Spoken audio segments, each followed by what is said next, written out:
Good morning everybody, my name is Alex, and if you follow me on Goodreads then you'll know that I recently picked up a book by Alistair and Joanna McGrath entitled The Dawkins Delusion. No prizes for guessing what it's about. Now, you may have heard of this book, you may have actually read it yourself. It's not very long and attempts effectively to rebut the God delusion. Now, after closing its final page, I've been just desperate to share it with you for reasons that will hopefully become apparent, and so have decided to make this somewhat of a video review. Now, I have a small library of apologetic books, which I use to familiarise myself with the best theistic arguments and to challenge myself and inspire responses, but I have to say, I shan't be adding this book to its ranks. I'm not a Dawkinsian in any sense of the word. I appreciate Dawkins' writings, and I think he's a wonderful communicator, but outside of teleological discussions, I don't think he's the greatest source of theological wisdom, to put it mildly. Notwithstanding, I still think that this book is fatally flawed in a number of ways, and I'd like to go through some of them with you. The orange stickers indicate bits that I disagree with. So the purpose of this book is to respond to what the McGraths see as the most important parts of the God delusion, and to offer a defence of both the existence and utility of God. Unfortunately, they seem to have misunderstood a number of scientific and moral concepts, and the book also contains some unambiguous, flat-out falsities. A telling example of the first of these can be found on page 9. Dawkins is quoted here responding to the cosmological argument that everything needs a cause. He mentions the idea that if everything needs a cause, then any original first cause would itself need a cause, resulting in an infinite regress of causation that goes back forever. Now, Dawkins criticises theologians who exempt God from this infinite regress of causes, claiming that any being that could end this regress, of first mover, would itself require an explanation, effectively what caused the first cause.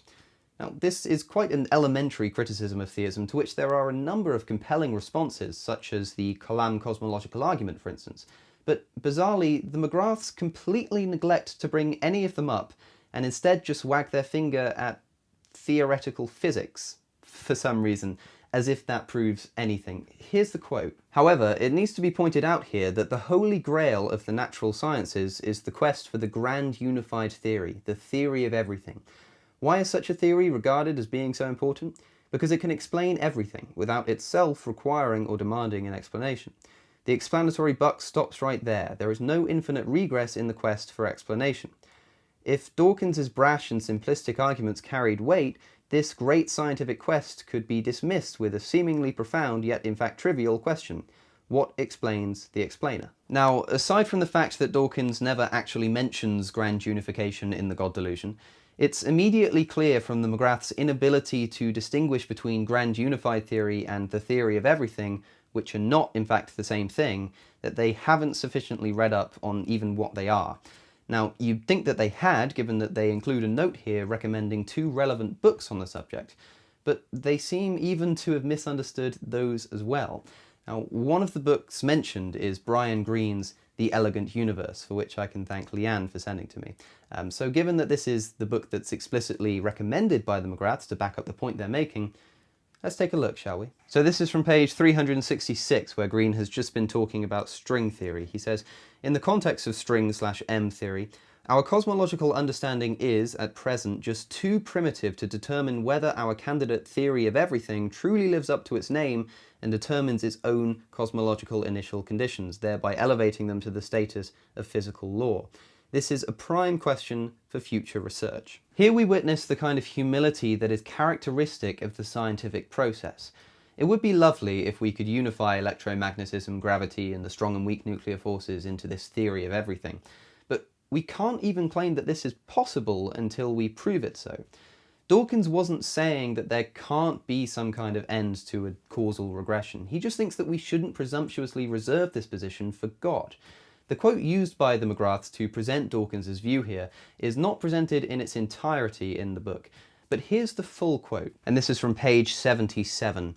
All 3 of Aquinas' cosmological arguments rely upon the idea of a regress and invoke God to terminate it.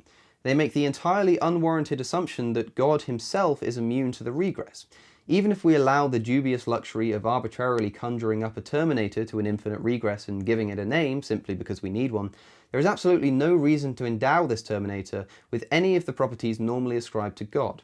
Omnipotence, omniscience, goodness, creativity of design, blah blah blah. There is a world of difference between hypothesizing a grand theory of everything and then attempting to prove it theoretically and unreservedly admitting that such a theory may very possibly not exist at all, and hypothesizing a god to end an infinite regress for the sake of philosophical convenience. But this book isn't just wrong in its trivial scientific analogies. There are a number of other sections with glaring errors in them too, one of which is the section dedicated to rebutting the claim that religion is evil.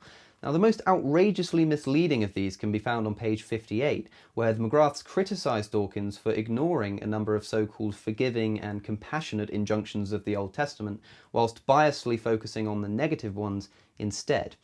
Of course, the first problem with this is that the existence of benign verses in the Bible do not in any way discount the existence of violent and harmful ones. I don't care if the Bible says love thy neighbour if that comes with the caveat of not including homosexuals, for example. But that aside, astonishingly, one of the specific examples of these good verses that the McGraths include here is just factually wrong. According to the McGraths, Dawkins ignores Old Testament material that, quote, prohibits slavery, with Leviticus 25 given as the evidence.